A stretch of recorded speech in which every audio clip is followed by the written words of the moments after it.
संतोषी माता की व्रत कथा। एक बुढ़िया थी जिसके 7 बेटे थे। उनमें से 6 कमाते थे और एक ना कमाने वाला था। वह बुढ़िया उन 6 को अच्छी रसोई बनाकर बड़े प्रेम से खिलाती थी, पर 7वें को बचा कुचा झूठन खिलाती थी। परंतु वह भोला था, अतः मन में कुछ भी विचार नहीं करता था। एक दिन वह अपनी पत्नी से बोला, देखो मेरी माता को मुझसे कितना प्रेम है। उसने कहा, वह तुम्हें सभी का झूठन खिलाती है, फिर भी तुम ऐसा कहते हो। चाहे तो तुम समय आने पर देख सकते हो। एक दिन बहुत बड़ा त्यौहार आया। बुढ़िया ने 7 प्रकार के भोजन और चूरमे के लड्डू बनाए। 7वां लड़का यह बात जांचने के लिए सिर दुखने का बहाना करके पतला कपड़ा ओढ़कर सो गया और देखने लगा। माँ ने उनको बहुत अच्छे आसनों पर बैठाया और 7 प्रकार के भोजन और लड्डू परोसे। वह उन्हें बड़े प्रेम से खिला रही थी।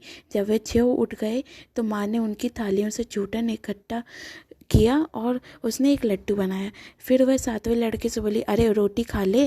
वह बोला, माँ मैं भोजन नहीं करूँगा, मैं तो परदेश जा रहा हूँ। माँ ने कहा, कल जाता है तो आज ही चले आ। वह घर से निकल गया। चलते समय उसे अपनी पत्नी की याद आई, जो गौशाला में कंडे थाप रही थी। वह बोला, हम विदेश को जा रहे हैं, आएंगे कछुकाल, तुम रहियो संतोष से, धर्म अपने पाल। इस पर उसकी पत्नी बोली, जाओ पिया आनंद से, हमारी सोच हटाए, राम भरोसे हम रहे, ईश्वर तुम्हें सहाय। देहु निशानी अपनी, देख धरु में तीर, सुधी हमारी ना बिसरइयो, रखियो मन गंभीर।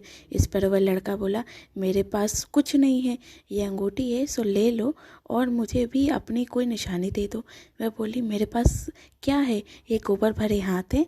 यह कहकर उसने उसकी पीठ पर गोबर भरे हाथ की थाप मार दी। वह लड़का चला गया। ऐसा कहते इसी कारण से विवाह में पत्नी पति की पीठ पर हाथ का छाप मारती है। यह गोबर भरे हाथ है, यह कहकर उसने उसके पीठ पर गोबर भरे हाथ की थाप मार दी। वह लड़का चल दिया। ऐसा कहते हैं कि इसी कारण से विवाह में पत्नी पति के पीठ पर हाथ का छाप मारती है। चलते समय वह दूर देश में पहुंचा। वह एक व्यापारी की दुकान पर जाकर बोला, भाई मुझे नौकरी पर रख लो। व्यापारी को नौकर की जरूरत थी, अतः बोला, तनख्वाह काम देख कर देंगे, तुम रह जाओ। सेठ ने उसे 2-3 महीनों में ही उसके आधे मुनाफे का हिस्सेदार बना दिया। 12 वर्ष में वह नामी सेठ बन गया और उसका मालिक उसके भरोसे काम छोड़कर कहीं बाहर चल गया। उधर उसकी औरत को सास और जेठानियाँ बड़ा कष्ट देने लगी। वह उसे लकड़ी लेने जंगल में भेजती, भूसे की रोटी देती, फूटे नारियल में पानी देती। वह बड़े कष्ट से जीवन बिता रही थी। एक दिन जब वह लकड़ी लेने जा रही थी तो उसे रास्ते में उसने कई औरतों को व्रत करते देखा। वह पूछने लगी, बहनों ये किसका व्रत है, कैसे करते हैं और इससे क्या फल मिलता है? तो एक स्त्री बोली, यह संतोषी माता का व्रत है, इसके करने से मनवांछित फल मिलता है। इससे गरीबी, मन की चिंताएं, राज के मुकदमे, कलह, रोग नष्ट हो जाते हैं और संतान सुख, धन, प्रसन्नता, शांति, मन पसंद वर मिले व बाहर गए हुए पति के दर्शन होते हैं। उसने उसे व्रत करने की विधि बता दी। उसने रास्ते में सारी लकड़ियां बेच दी व गुड़ और चना ले लिया। उसने व्रत करने की तैयारी की। उसने सामने एक मंदिर देखा तो पूछने लगी, यह मंदिर किसका है? वह कहने लगी यह संतोषी माता का मंदिर है। वह मंदिर में गई और माता के चरणों में लौटने लगी। वह दुखी होकर विनती करने लगी, माँ मैं अज्ञानी हूँ, मैं बहुत दुखी हूँ, मैं तुम्हारे शरण में हूँ, मेरा दुख दूर करो। माता को दया आ गई। एक शुक्रवार को उसके पति का पत्र आया और अगले शुक्रवार को पति का भेजा हुआ धन मिला। अब तो जेठ जेठानी और सास नाक सिकोड़ के कहने लगी, अब तो इसकी खातिर बढ़ेगी, ये बुलाने पर भी नहीं बोलेगी। वह बोली, पत्र और धन आवे तो सभी को अच्छा है। उसकी आंखों में आंसू आ गए। वह मंदिर में गई और माता के चरणों में गिरकर बोली, हे माँ, मैंने तुमसे पैसा कब मांगा था? मुझे तो अपना सुहाग चाहिए, मैं तो अपने स्वामी के दर्शन और सेवा करना मांगती हूँ। तब माता ने प्रसन्न होकर कहा, जा बेटी, तेरा पति आवेगा। वह बड़ी प्रसन्नता से घर गई और घर का काम काज करने लगी। उधर संतोषी माता ने उसके पति को स्वप्न में घर जाने और पत्नी की याद दिलाई। उसने कहा, माँ मैं कैसे जाऊँ, परदेश की बात है, लेन देन का कोई हिसाब नहीं है। माँ ने कहा, मेरी बात मान, सवेरे नहा धोकर मेरा नाम लेकर घी पर दीपक जलाकर दंडवत करके दुकान पर बैठना। देखते देखते सारा लेन देन साफ हो जाएगा, धन का ढेर लग जाएगा। सवेरे उसने अपने सपने की बात सभी से कही तो सब दिल लगी उड़ाने लगे। वह कहने लगे कि कहीं सपने में सत्य होता है। पर एक बूढ़े ने कहा, भाई जैसे माता ने कहा है वैसा करने में का डर है। उसने नहा धोकर माता को दंडवत करके घी का दीपक जलाया और दुकान पर जाकर बैठ गया। थोड़ी ही देर में सारा लेन देन साफ हो गया, सारा माल बिक गया और धन का ढेर लग गया। वह प्रसन्न हुआ और घर के लिए गहने और सामान वगैरह खरीदने लगा। वह जल्दी ही घर को रवाना हो गया। उधर बेचारी उसकी पत्नी रोज़ लकड़ियाँ लेने जाती और रोज़ संतोषी माता की सेवा करती। उसने माता से पूछा, माँ ये धूल कैसे उड़ रही है? माता ने कहा, तेरा पति आ रहा है, तू लकड़ियों के 3 बोझ बना ले, एक नदी के किनारे रख, एक यहाँ रख और तीसरा अपने सिर पर रख ले। तेरे पति के दिल में उस लकड़ी के गट्टे को देखकर मोह पैदा होगा।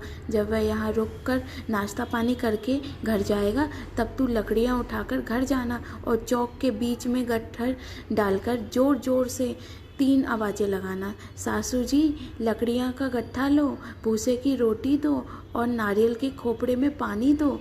आज मेहमान कौन आया है? इसने माँ के चरण छुए और उसके कहे अनुसार सारा कार्य किया। वह तीसरा गट्ठर लेकर घर गई और चौक में डालकर कहने लगी, सासू जी लकड़ियाँ का गट्ठर लो, भूसे की रोटी दो और नारियल के खोपड़े में पानी दो। आज मेहमान कौन आया है? यह सुनकर सास बाहर आकर कपट भरे वचनों से उसके दिए हुए कष्टों को भूलने लिए कहने लगी, बेटी तेरा पति आया है, आ मीठा भात और भोजन कर और गहने कपड़े पहन। अपनी माँ के ऐसे वचन सुनकर उसका पति बाहर आया और अपनी पत्नी के हाथ में अंगूठी देखकर व्याकुल हो उठा। उसने कहा, यह कौन है? माँ ने कहा, यह तेरी बहू है। आज 12 बरस हो गए, यह दिन भर घूमती फिरती है, काम काज करती नहीं है, तुझे देखकर नखरे करती है। वह बोला, ठीक है, मैंने तुझे और इसे देख लिया, अब मुझे दूसरे घर की चाबी दे दो, मैं उसमें रहूँगा। माँ ने कहा, ठीक है, जैसे तेरी मर्जी। और उसने चाबियों का गुच्छा पटक दिया। उसने अपना सामान तीसरी मंजिल के ऊपर के कमरे में रख दिया। एक दिन में वे राजा के समान ठाट बाट वाले बन गए। इतने में अगला शुक्रवार आया। बहू ने अपनी पति से कहा, मुझे संतोषी माता के व्रत का उद्यापन करना है। वह बोला, बहुत अच्छा, खुशी से कर ले।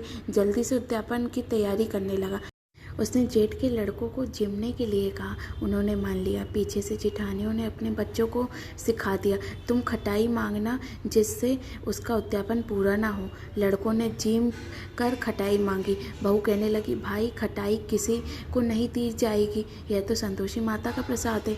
लड़के खड़े हो गए और बोले, पैसा लाओ। वह बोली, कुछ ना समझ सकी उनका क्या भेद है। उसने पैसे दे दिए और वह इमली की खटाई मंगाकर खाने लगे। इस पर संतोषी माता ने उस पर रोष किया। राजा के दूत उसके पति को पकड़कर ले गए। वे बेचारी बड़ी दुखी हुई और रोती हुई माता जी के मंदिर में गई और उनके चरणों में गिरकर कहने लगी, हे माता, यह क्या किया? हंसाकर अब तू मुझे क्यों रुलाने लगी? माता बोली, पुत्री मुझे दुख है कि तुमने अभिमान करके मेरा व्रत तोड़ा और इतनी जल्दी सब बातें भुला दिया। वह कहने लगी, माता मेरा कोई अपराध नहीं है, मुझे तो लड़कों ने भूल में दल दिया, मैंने भूल से ही उन्हें पैसा दे दिया।